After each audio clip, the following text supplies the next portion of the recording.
Alright everyone, welcome back to the channel. It's Matty here from Chill TCG. We got a good one today. We're going to be taking a look at the top 16 deck lists from the Chill Series Season 3 Last Chance Qualifier Tournament, which wrapped up this past Wednesday. It was awesome. It was a really great tournament, about 350 plus people playing. It was our last regular season tournament of the season, and it was an absolutely fantastic season. So before we get into it, I just want to tell you guys thank you so much for kind of making Chill Series one of the most played in and sort of one of the best communities in our online Pokemon TCG community right now. It's absolutely fantastic. I've had a great time. I've had an absolutely great time. The Invitational was coming up this Monday. We're going to be live streaming it here on the channel. It's going to be our top 16 players, and it's going to be double elimination, just bracket style. It's going to be good. It's going to be really fun, and I really can't wait. A lot of really, really good players are going to be playing in that Invitational, so I can't wait. But yeah, here we go. Chill Series. Now sponsored by PTCGO Zone, so you guys can go check them out. They're an awesome company website, and what they're doing is going to be really good. Their website's launching soon. All right, getting into it. So looking at the standings, you'll notice at the top, towards the top, but there's a lot of Lukemetal here. And you know, I did just make a video on Lukemetal, but I don't think that that's the reason why they did so well. I mean, in my video, I did say that Lukemetal is the highest performing deck right now in our format, and I do really believe that. I think Lukemetal is absolutely insane, and that's probably the reason why there were so many, to be 100% honest with you. But we're going to start down at number 16, and we actually have Munchlax TCG, so I think it's Nathan. Big shout out to him, getting top 16 with his Spiritomb list. He is an avid Spiritomb player, and I am a big fan of Spiritomb. It's a deck with a high skill level, honestly. To sequence properly with this deck, to do everything properly, it's a very, there's a lot of different pieces that you have to do in the right order. Spiritomb is a really cool deck. A lot of potential in the list for sure. Saw a lot of play early on in the format, kind of dropped off a bit, but Nathan's kind of kept it going. It's Munchlax. We got top 16 with this list. It's really cool. I mean, Spiritomb is a great single prize attacker. We see it in E-Turn and things like that, but paired with Cape of Toughness, Spike Myth, right, which of course is going to add damage counters to your Pokemon when you switch from the active to the bench, and same to your opponent as long as it's during your turn. So we're running Hiding Energies to give free retreat, Cape of Toughness to bring Spiritomb up to 111 HP. We have the Anguish Cry attack on Spiritomb, which does 10 damage plus 30 more for each damage counter onto it. So if we get 10 damage counters onto the Spiritomb, we're doing 310 damage, which is a lot of damage. It's going to be really good against tag team Pokemon, realistically. But the potential to stack up so many counters on Spiritomb just in one turn makes this deck really dangerous. We have 4 Escape Ropes, we have 4 Switch Cards, 4 Scoop Up Nets, 4 Hiding Energies, 2 Bird Keepers. So many different ways to switch out during one turn that we can honestly put a lot of damage counters on Spiritomb early on in the game. We like to go second, potentially even, just KO turn 1. We have 2 Jinx in the deck. Jinx is going to be using Ominous Posture. We get to move 1 damage counter from one of our Pokemon to the other one of our Pokemon. Just another way to add another extra damage counter on Spiritomb every turn, or to kind of split your damage counters across Spiritombs. Going to be really good. But 2 Jirachis as sort of a draw engine. Then we have a Crobat and a Dedenne and an Oricorio GX to draw some more cards. Marshadow to get rid of those chaotic swells because, of course, we like our Spike Mist to be down on our board. Going to be really important. And then we also have a Mew to protect our bench from those Urshifus. So, yeah, as well as things like Inteleon. There's a lot of decks that potentially do want to snipe your bench, and that can be really detrimental for Spiritomb. So that's kind of the reason why we're running the Mew in here. Everything else is pretty normal. 4 Research, 3 Boss, 4 Quick Ball, 4 Level Ball. Level Ball does make this deck even more consistent, which is another reason why it got so much better after Battle Styles came out. But the combination between 4 more switching options with Escape Rope and 4 consistent Pokemon Search cards with Level Ball makes this deck that much better.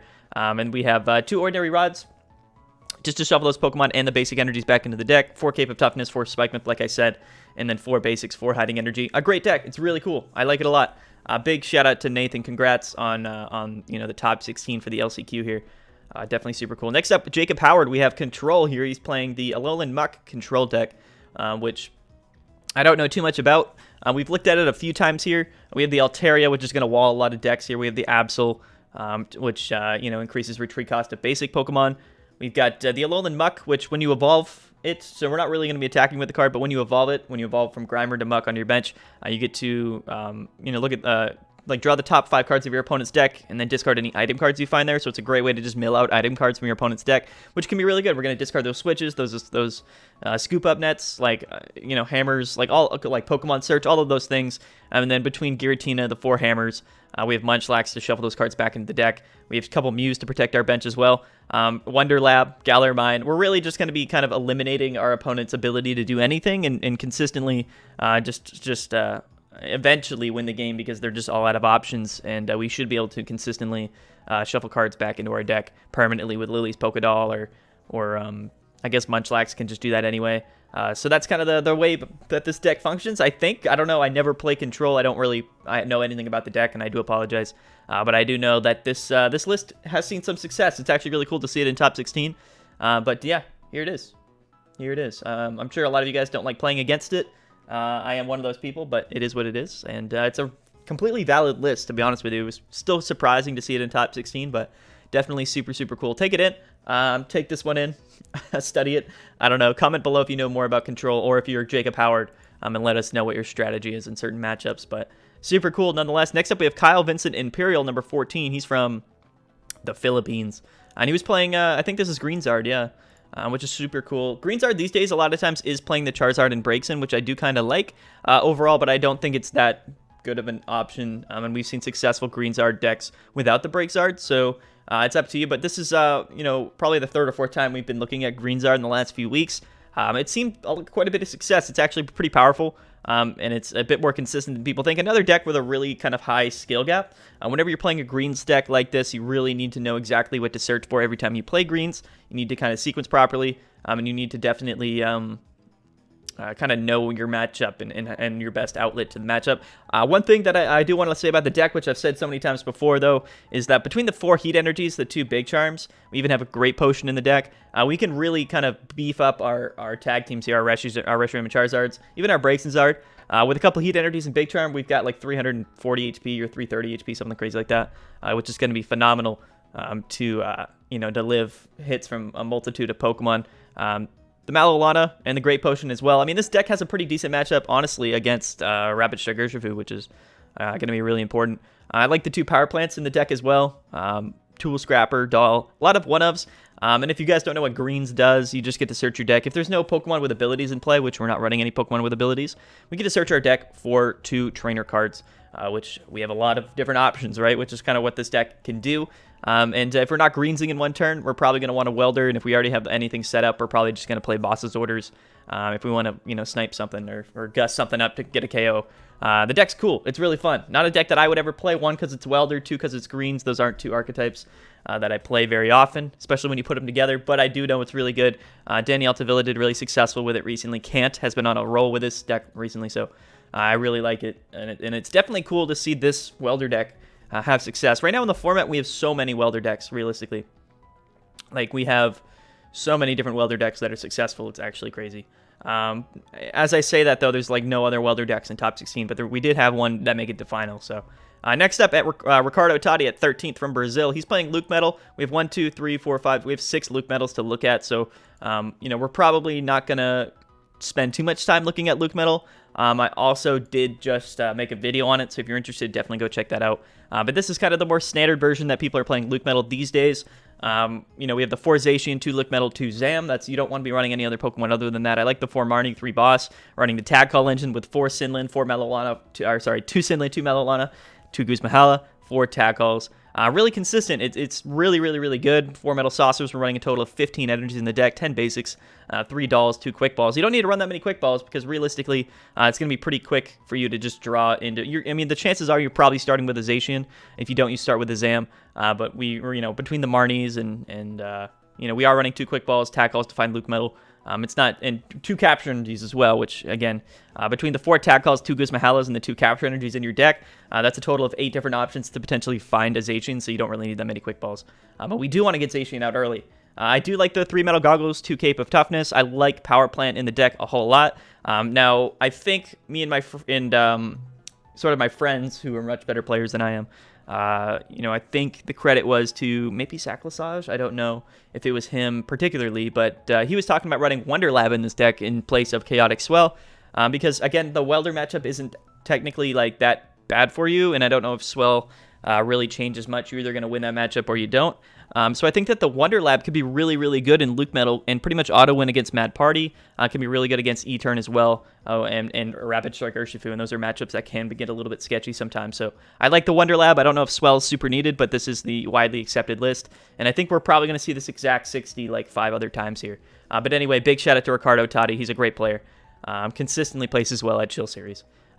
So yeah, shout out to you. Number 12, we have Mario Yanez. He's from Peru. He was playing E-Turn, so this was our highest placing E-Turn of the tournament. We don't see him too much recently, and this is just going to be E-Turn hammers. Very consistent list. We have 4 Goons in here, 2 Yveltals. I think that the 4 Goon is smart right now. We have 4 Marnie, 4 Research, 3 Boss. We even have a Phoebe in here. Now, I think if you're playing E-Turn, you need to run Phoebe, and you need to either be running Sableye or Palpad.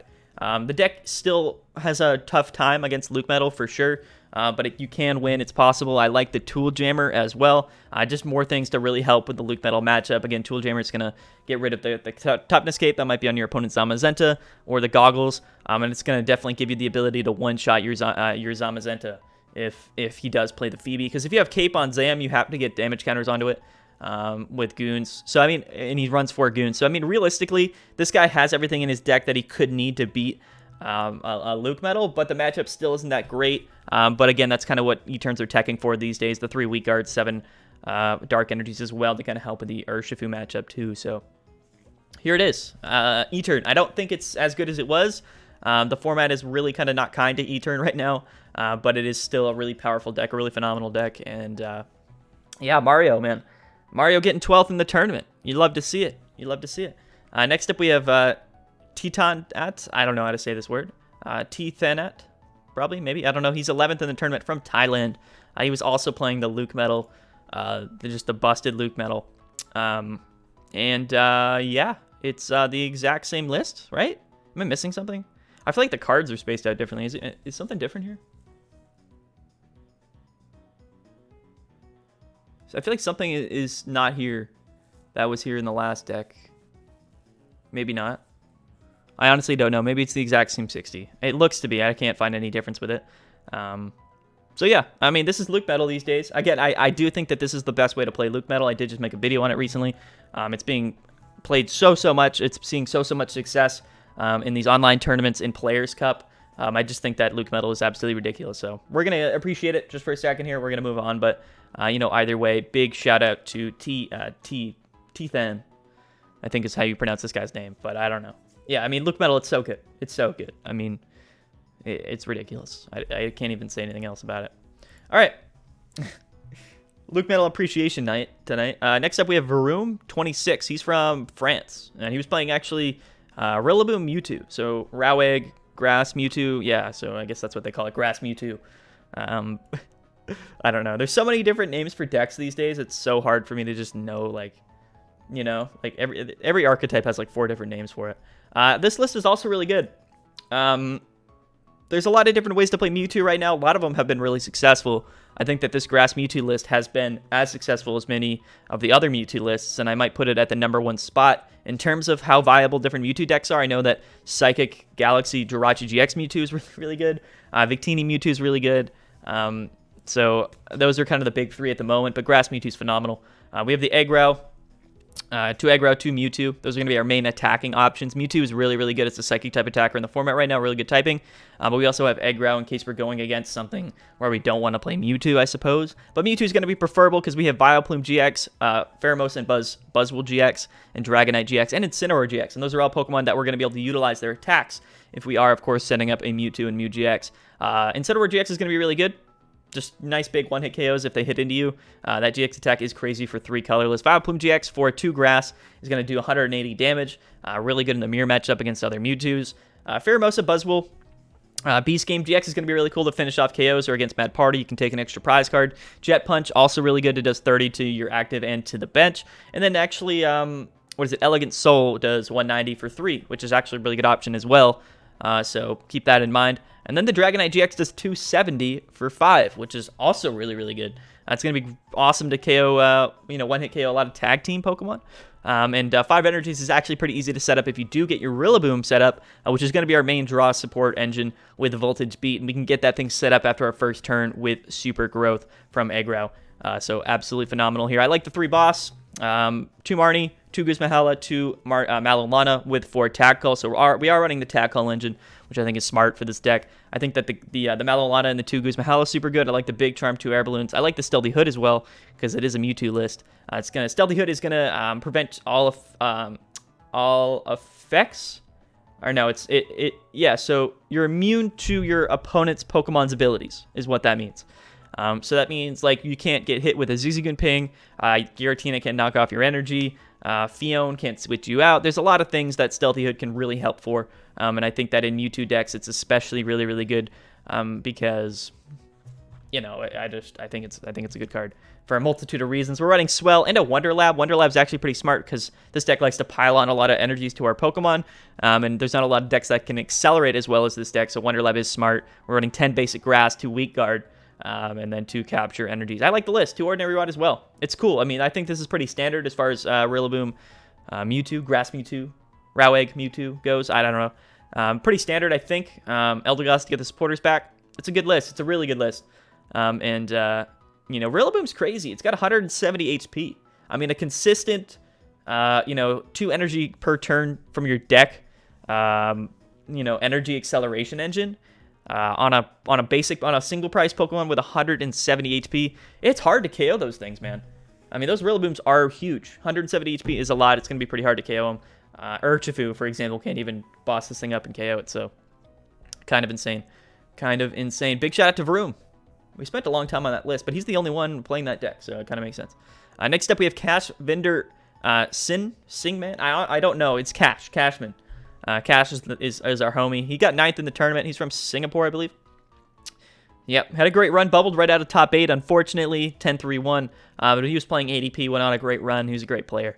Let's take a look at his ADP list. So this is kind of ADP with tech. So we're running 3 Zacians, 2 Crobats, 2 ADP, 2 Dedenne. Kind of standard stuff there. And the Eldegoss, pretty standard. We have a Mawile, which is standard. But we have an Aegislash Vita Tech for the Decidueyes. And we have an Empoleon Vita Tech for those welder decks like Victini VMAX.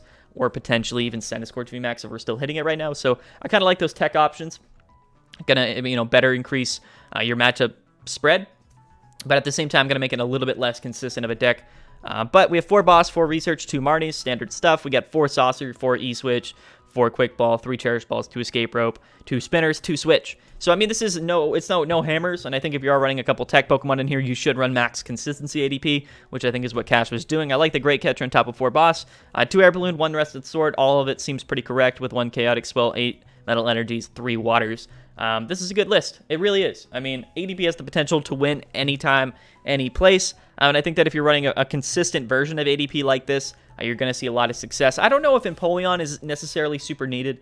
I think that your matchups against like Victini, you're going to probably, it could be actually pretty nice. Like one shot of Victini VMAX could be pretty good. So maybe Empoleon is pretty good. I don't know if Desi's really been that popular recently, and I don't know if it's been that good this format. So I don't know about the Aegislash, but Cash did really well in the tournament. And he's a good player. So it is what it is. Let's take a look at his matches though. So didn't hit any Victini.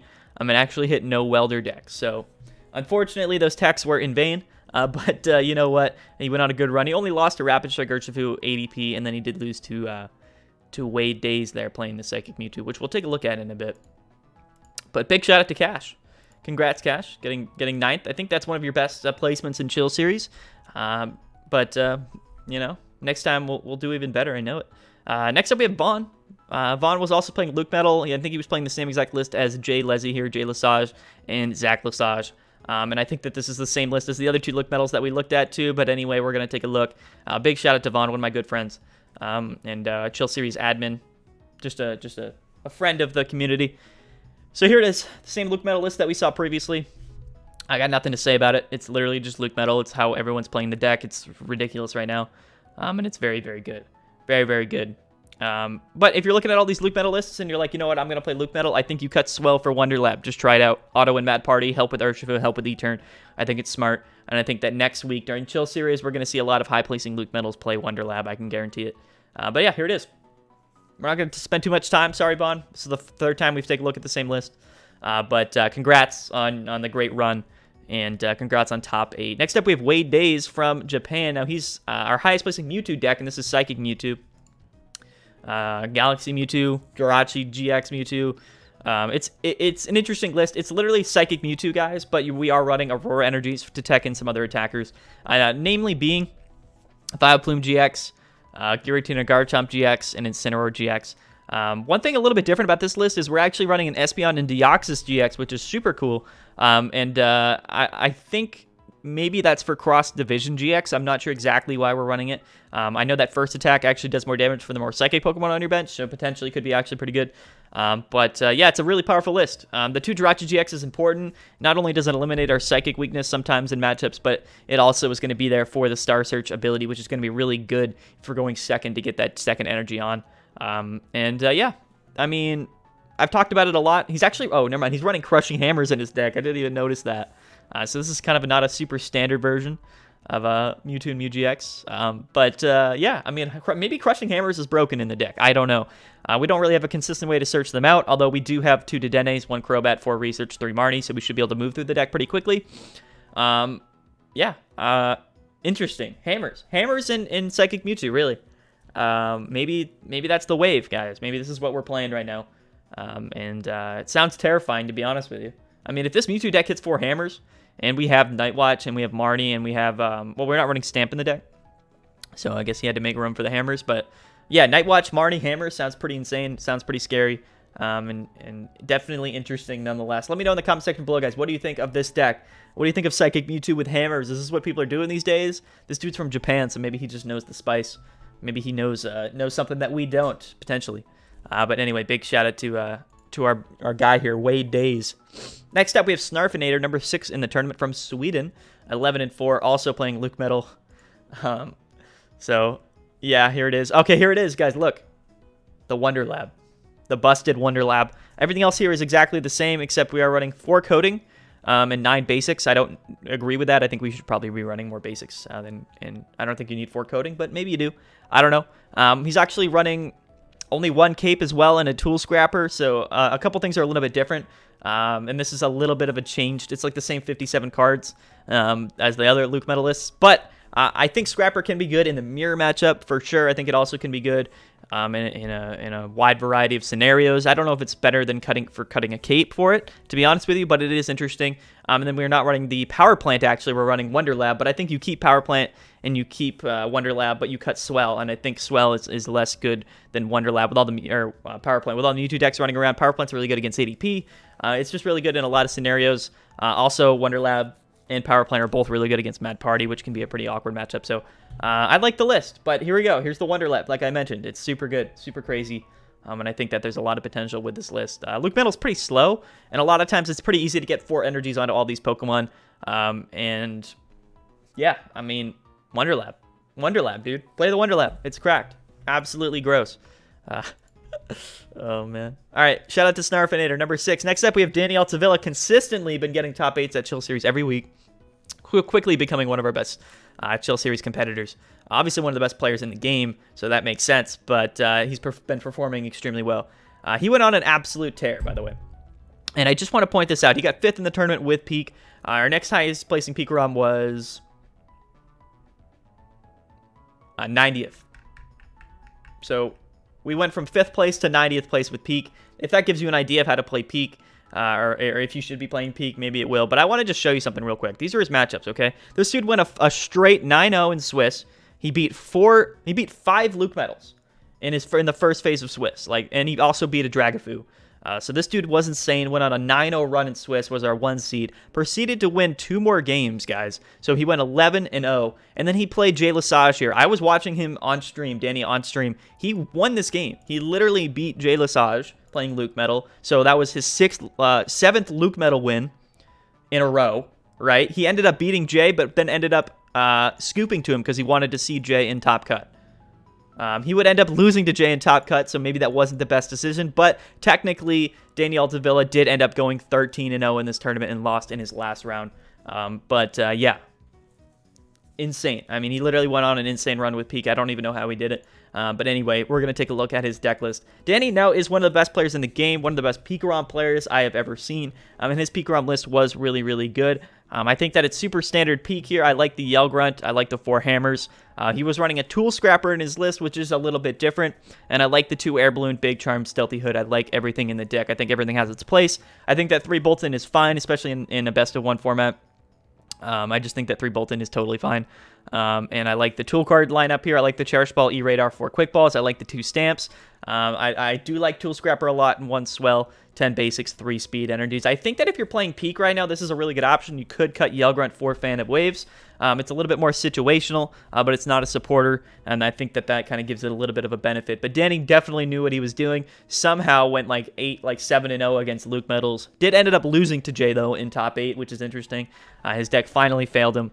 But yeah, Danny went on one of the most insane runs I've ever seen at a Chill Series tournament. So, big shout out to Daniel. Phenomenal player. And here it is, Peak around. Sticking around. I mean, you thought we wouldn't see Peak in top 8, but you were wrong. I mean, if someone like Danny's playing Peak like that, I mean, it's you do not want to hit him. Next up, we have Jayla Sage, who is playing Lukemetal, and this is going to be that same 60 that we took a look at earlier. Nothing different here. This is the accepted Lukemetal 60. But like I said, we're going to be starting to cut Swell for Wonderlab more, I think.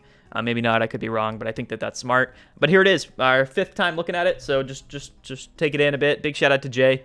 He went on a great run here in the tournament. And did end up beating Danny and kind of beat his run. Technically 2-0 against Danny, so shout out to Jayla Sage. Great player, though. Definitely a good player.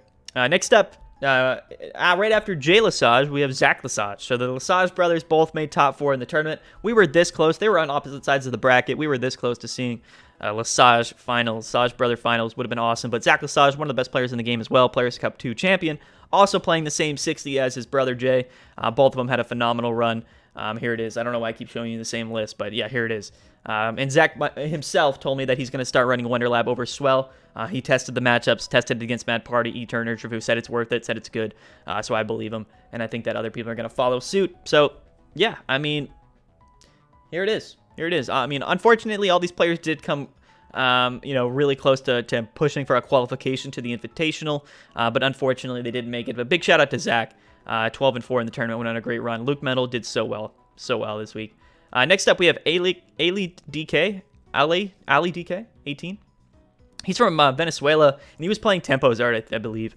And Tempozard is, in my opinion, probably the best welder deck in the format right now. Especially if you play it correctly, it's just phenomenal. And something a little bit different here. I mean, it's standard Tempozard, except instead of 2 Reshi, we're running 2 Blount, 1 Cramp, 1 Heatran, 1 Reshi. So we're actually running less fire-type attackers in here, because typically we run 2 Blount, 2 Cram, 2 Reshi, but we cut a Cramorant, and we cut a Reshi for a Heatran. Other than that, pretty standard stuff. I like the escape rope in here with the 3 switch, 4 scoop up nets, 4 Giant Hearth, 14 basic fire energies, 4 welder, 2 boss, 4 fire crystals. So it's actually kind of built more like a straight Blounds list, except it is Tempozard in a way, which is just kind of interesting. And I don't know if I would even call this Tempozard, because we're only running 1 Reshizard. So it's going to be kind of like a welder box list. But kind of, to that same vein, it typically exactly how people are playing the deck, just maybe just a little bit different. But yeah, still a phenomenal list. I mean, when I hit this in Players Cup, I'm always a little bit scared. The mid to late game damage potential from this deck is just ridiculous. I think Heatran's actually pretty smart. It's a good welder 3-on KOization in the active option. And I think that this deck actually has a pretty even matchup against Lukemetal. It didn't end up hitting. I mean, it beat Lukemetal, it beat Zach Lesage in top 4, but ended up playing ADP in finals. But either way, it's a really good list, a really strong list, and kind of harder to play than other welder lists. Honestly, it's a little bit less straightforward. You have a little bit of you have more options, more directions that you can go in certain matchups, and I think that it's a little bit harder to play as a deck to know the matchups. But I mean, our boy from Venezuela, I mean, he did really, really well. So big shout out to Al. I don't know. The names are weird. They really are. I believe his name was Ignacio. But at number 1, we have Caleb Rogerson from the U.S. 42 points, 14-3, playing ADP Zacian. Did secure that last 16th spot at our Invitational tournament coming up this Monday. And he's just an absolutely Great player. Awesome to see. Awesome to see. So yeah, we're not going to take a look at his deck. We're going to cover his ADP list probably tomorrow, just so we can showcase what his deck was and how successful it was, and showcase what it can do. We're going to cover it separately tomorrow. Don't worry about it, but that's going to be the video, about 30 minutes. We're getting pretty good at actually making these videos exactly as long as we want, which is interesting. I don't even do that on purpose. It just happens. All right, guys, we're going to get out of here. Before we get out of here, don't forget to like, subscribe. Don't forget to follow me on Twitter, all that good stuff. Chill Series number 30 is going to be next Wednesday. Season 4 will be starting up, but the Invitational Tournament is going to be on Monday night, and we are streaming it live here on the YouTube channel, so don't miss that. It's going to be super fun. A lot of great players, a lot on the line. It's going to be a really great tournament. So yeah, also guys, don't forget to check out the Grand Finals match, which I did post yesterday. So if you want to see Caleb versus Ale here, Blounds versus ADP, that match was phenomenal, very fast-paced, really cool match. Definitely go check that out. I posted the video yesterday. Link will be in the annotation thing up there somewhere. I don't know. All right, we're going to get out of here, guys. Thank you so much for watching. I've been Matty from Chill TCG. Like the video, subscribe. I'll see you guys tomorrow. Have a good day.